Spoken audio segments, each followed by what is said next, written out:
Well, first of all, I'll make a comment about practice. We did get to go outside a couple days, which was really good. The footing wasn't great, but the weather was pretty good. The field sort of got tore up so bad we thought we needed to go back inside. But preparation, continues to go well. We're going to move up practice tomorrow, practice a little earlier, so the players can get out of here and actually take, 3-day break before we depart for Miami on the 24th, early in the morning, and we'll practice down there.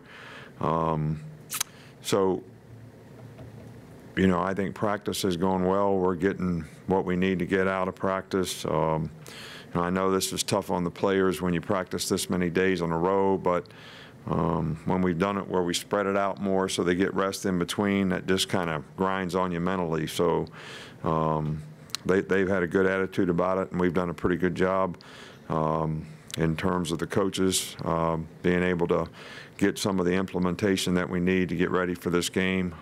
Oklahoma, obviously, like we talked about before, is a really challenging team in a lot of ways. They got a great offensive team, and they score a lot of points, and their defense seems to be able to make plays when they need to. So, we're really pleased with the, signing today. We were able to add 22 players, to the roster.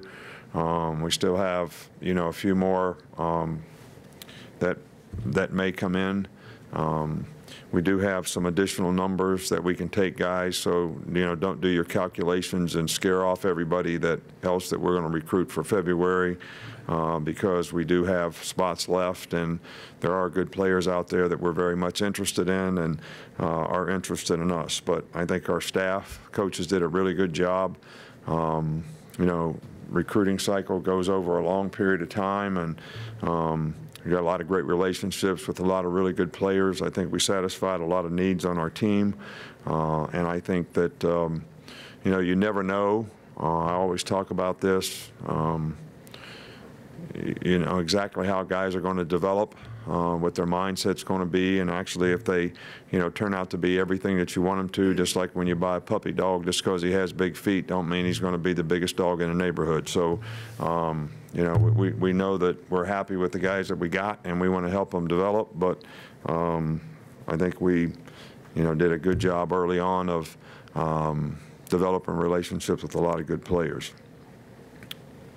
Coach, we'll start over here on the right. I know the early signing period isn't your favorite thing in the world, but do you feel like you guys have found a way to make it work to your advantage in some ways? Well, look, if it's better for the players, I'm good with it. We play in the SEC championship game. We lose a week of recruiting. We only have 2 weeks on the road. We're playing in the playoffs. We're trying to get ready for a game. We're practicing today, and it's signing date. We practiced yesterday. It's the day before signing date. As predicted, this is becoming the signing date, just like we all predicted when they made an early signing date. It's not an early signing date. It's the signing date.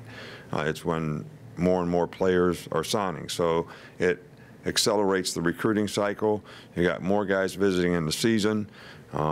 We have such great things here at Alabama. We love it when people visit when we don't have a game. We want them to come to a game, but we want them to develop relationships with people, people academically, people who are going to help them develop and be successful as people, character, attitude, thoughts, habits, priorities, career development. There's a lot of things that we try to do to create value for players that when people visit during the season, it's really hard to get those relationships. But it is what it is, and we're trying to make it work the best we can. What did you learn from last year with the first time doing the early signing period that you were able to apply to this season with the second early signing? Well, I think we figured out that you need to get ahead on more players, that more and more players are going to make this their signing date. So you got to start the process earlier. You got to, get more players in here earlier. You got to develop relationships with them. So I think that's what we did a little better. I think last year we sort of tried to save more spots for guys that didn't sign early, and then with all the coaching turnover we had, we lost a lot of relationships with those guys, and I think it hurt us in the end. So, this year we were probably a little more aggressive. Back to Cecil. Coach, you signed 2 quarterbacks in this class. You like signing 2. You've got one who's out working at practice, and can you give a comment on both Paul and Talia? Well, we were excited about both guys. I mean, there's 2 really good quarterbacks here in the state. I mean, there's other good quarterbacks too, but we were happy with the 2 we got. They were both very productive. They got great character. They got a lot of potential. Talia had a lot of success, led his team to the state finals. I know he was banged up at the end of the year and didn't work out, but had some great games where, he led his team coming from behind. So we're excited about him. And, Paul has been in a very successful program and been very productive and great character. And we're just happy that we got both guys here. I think that we should have at least 4 quarterbacks on scholarship. 5 is okay too. And, we're kind of in the ballpark now. Philosophically, how do you decide when to go after players kind of outside the geographical region?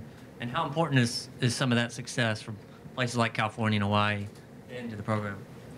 Well, we've obviously had, a lot of good players from a lot of different places. And, once they get here, we never seem to look at their mailing address to, figure out whether we're going to play them or not play them or how they're going to develop. That doesn't really have anything to do with it. It's all about who they are and how we try to manage and help them sort of develop. But, I think we've done a pretty good job of, look, we have a system of evaluation that we use on players and it doesn't matter where they are. I mean, if they meet the criteria for what we're looking for at a position, and we have,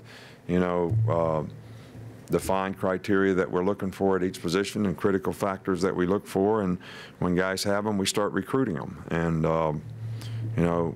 there's a lot of people that are interested in our program, and I think we have a program that's created a lot of value for a lot of players in the past because we have a very high graduation rate, the most players that graduate in 3.5 years of any school in the country, and we have a lot of guys that do extremely well career-wise, whether it's in the NFL or outside in other areas. So we do create a lot of value. We invest a lot in the players, and I think a lot of these guys recognize that, and that's why they're interested. On the right with Charlie.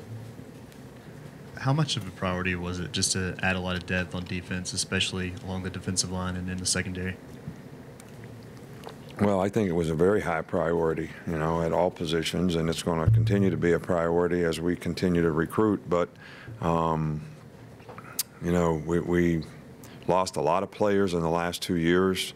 We probably haven't replaced them as quickly as we lost them. So, now we're trying to, and I think, a lot of these players see the opportunity that they have because of that. So, that was very important. Stay on this side with Mark. I wanted to ask you about Saban Smith. How have you seen him grow throughout the year and sort of morph into that defensive player? Saban's done a really nice job for us. I think that, when he focuses on what he's supposed to do and has good eye control and plays with discipline, he's, plays extremely well. And that has improved throughout the course of the year, and that has been very helpful in helping him become a very good player and a very productive player for us. Stay over here with Tony. Got a couple more.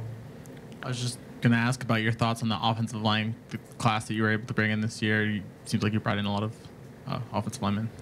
Well, we're going to lose quite a bit, I think, and I think it was important to, have a good class in that area as well, and I think we were able to, to do that. So, we never know for sure right now, exactly, this guy's going out early for the draft, and, we've always managed that when guys are high picks and all that.